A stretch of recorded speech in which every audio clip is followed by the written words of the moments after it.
వరిసేలు అడిగినాయి నీరు దాపెరైతేడాని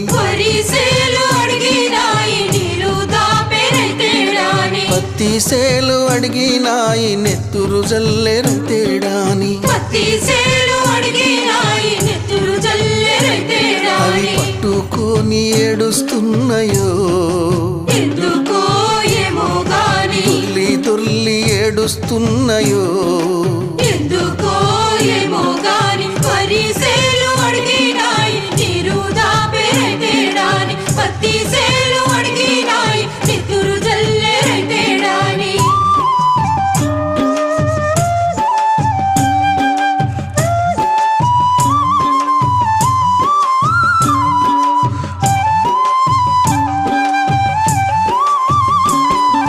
జొన్న సేలు అడిగినాయి వెన్ను పూసరైతే